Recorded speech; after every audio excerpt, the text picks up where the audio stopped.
이 카디오 풀모나리 바이패스 이제 과정에서 이제 모니터링 되는 과정에서 이제 프레셔를 말씀을 드리고 있는데 이 VABD를 이제 말씀을 드리고 있습니다. VABD의 이 백큐의 경우에는 이 어떤 리스크가 있습니다. 너무 이제 너무 높은 그 음압을 가지고 이제 운영을 하게 되면 이 히몰라이시스라던가 아니면 이 멤브레인 옥시네이터에서 계속 말씀드리지만 이쪽으로 혈액 쪽으로 공기가 이제 O2든 CO2든 빠져나오면서 이게 이제 이 엠볼리즘을 발생을 할 수가 있습니다. 일단 이런 것들을 이제 줄이기 위해서 이제 30mm 머큐리가 넘지 않는 선에서 이제 이 백큐을 사용을 하라고 이제 공고를 하고 있고 가장 이제 이런 후자, 지금 이제 얘기하고 있는 이 후자들, 뒤에 멤브레인 옥시네이터를 거쳐서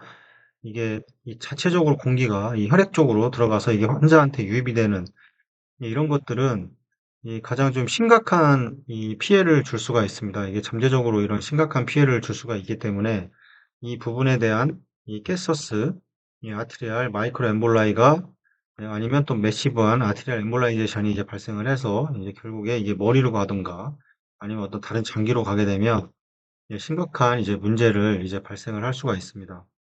뭐 다들 VABD를 대부분 이제 사용을 하고 있기 때문에 이거가 왜 많은 양을 사용하게 되면 위험하냐면 이 VABD를 이제 어떻게든 이제 VABD를 사용을 하게 되면 이쪽은 다 음압입니다. 음압. 그래서 펌프가 연결이 되고 그다음에 이제 옥시네이터가 있고 그다음에 요게 이제 환자한테 이렇게 들어가야 될 텐데 이 VABD를 이제 연결을 하게 되면 이쪽이 음압이기 때문에 여기에서의 플로우 자체가 줄어들게 됩니다. 만약에 그 경험을 해보셨는지 모르겠는데, 이 VABD를 끄게 되면, 이제 플로우가 만약에 3000이었다 그러면, 이거 이상으로 쭉 올라가는 걸 느끼실 수가 있습니다. VABD만큼 이제 플로우가 줄어서 측정이 되기 때문에, 이런 부분을 생각을 하면, 이 VABD가 이 전체적인, 개방되어 있는 이 전체적인 회로에 영향을 이제 주고 있다는 소리입니다. 이 부분에서 압력 자체가 너무 높아지게 되면 결국에 옥시네이터에서 공기가 혈액 쪽으로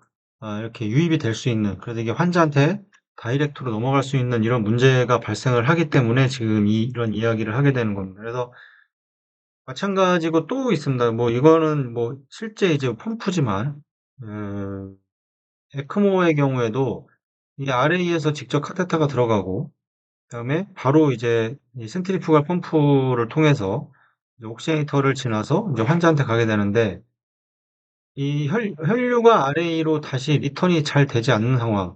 이런 경우에는 이쪽에 이제 그 볼륨이 없기 때문에 이제 컬랩스가 됩니다. 여기 이제 채터링이라고 하는 이제 이 사이폰 그 공동화 현상 때문에 생기는 이제 사이폰이 아닌 이 네거티브가 너무 심해지면서 발생할 수 있는 이 압력 때문에 계속 채터링이 일어나게 되고 이런 과정에서 여기에도 영향을 주게 됩니다. 그러면 공기가 이쪽으로 이 음압이 갑자기 순간적으로 확 이게 채터링이라는 게 탁탁 튀는 현상인데 음압이 순간적으로 올라가기 때문에 그때 이제 공기가 이렇게 빠져나올 수가 있습니다. 이게 이제 환자한테 넘어가서 결국에 이제 어떤 인지력이라던가 뭐 이런 문제들이 발생을 할 수가 있기 때문에 이런 부분에서 음압은 이 CPV 회로에서 이 음압의 설정은 이제 상당히 좀 조심해야 됩니다. 이게 이제 계속 루틴으로 사용되고 있다고 해서 이런 문제들이 발생할 거라는 걸 항상 인지를 하고 이 음압에 대해서는 특히나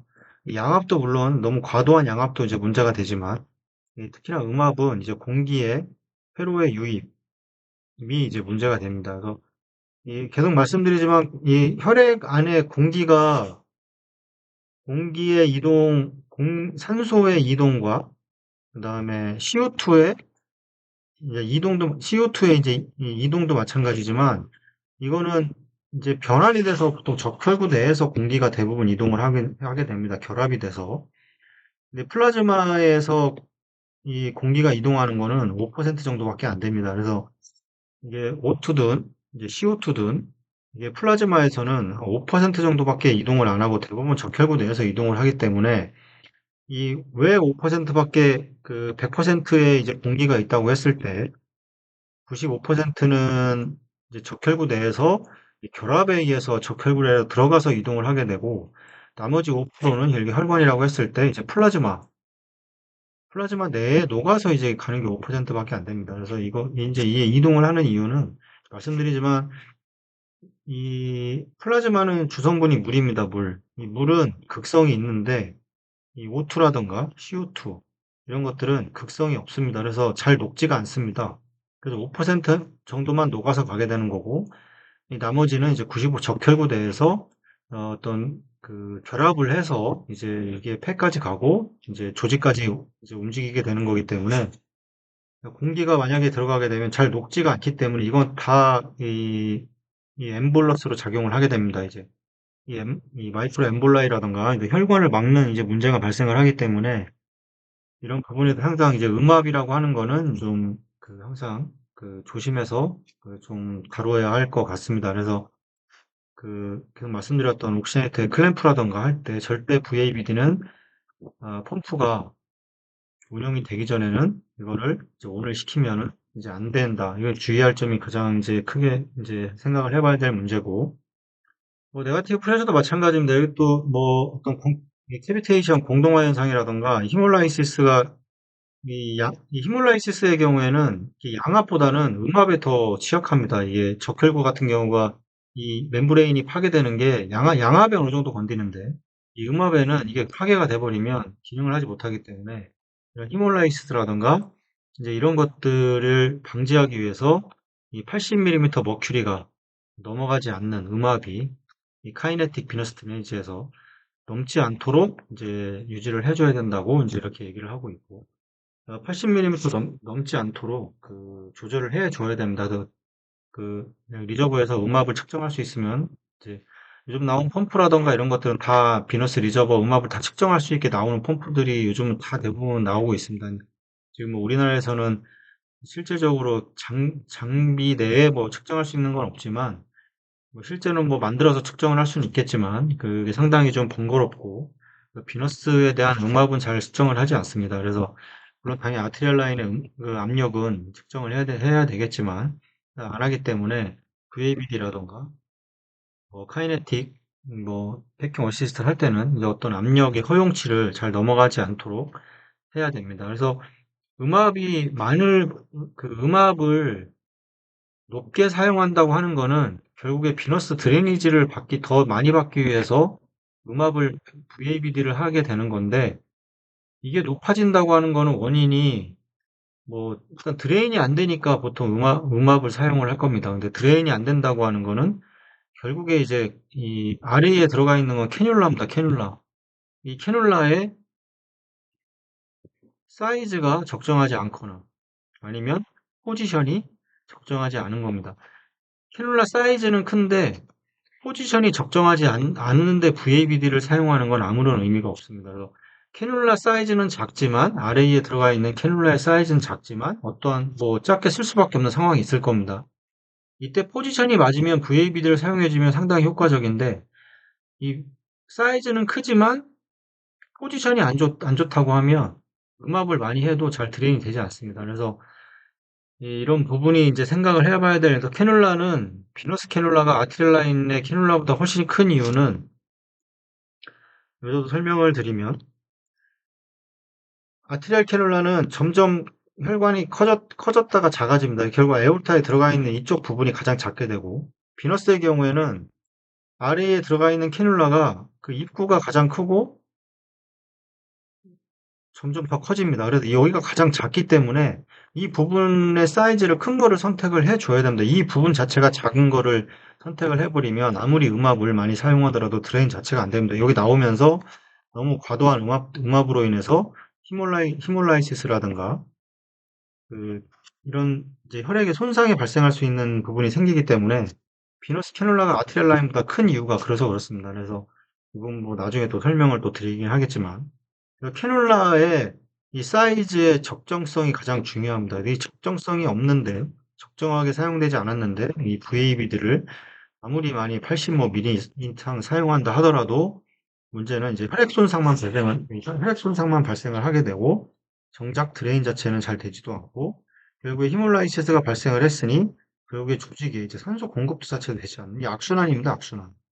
이런 부분들이 발생하지 않도록 이 가장 캐놀라의 크기, 이 사이즈는 가장 큰 거를 그 그 권고사항이 뭐냐면 그 환자의 카디악 아웃풋에 맞는 가장 큰 사이즈를 쓰라고 나와 있습니다. 책에 나와 있는 내용입니다. 이게 뭐 계속 말씀드리지만 심팩이라는 이론이 뭐 우리나라에서 만들어 놓은 건 하나도 없습니다. 다 외국에서 들어온 거고 그러니까 이런 부분에 대해서는 이 더 많은 역사를 가지고 있는 그 외국에서 이렇게 사용을 하라고 합니다. 이 만들어 놓은 데에서. 근데 우리나라에 와서는 점점점 작아지는 경우가 좀 경향이 있는데 그러니까 이렇게 되면 이제 플로우 자체를 줄 수가 없습니다. 왜냐면 드레인 자체가 안 되니까 플로우를 줄일 수밖에 없고 플로우를 줄인다고 하는 거는 중요한 장기에 혈류가 공급이 원활하지 않는다는 겁니다. 그럼 이제 이게 시간이 지날수록 물론 짧게 끝나는 수술에서는 이 어느 정도는 뭐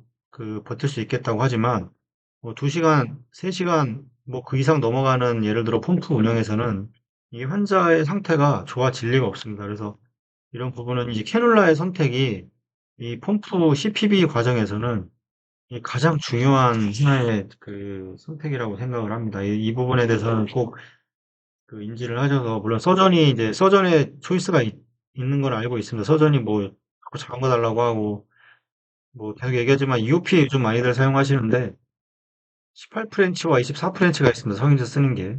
근데 이 18프렌치와 24프렌치의 이 프레셔 로스가 이 카테터 자체만으로도 100이 차이가 납니다.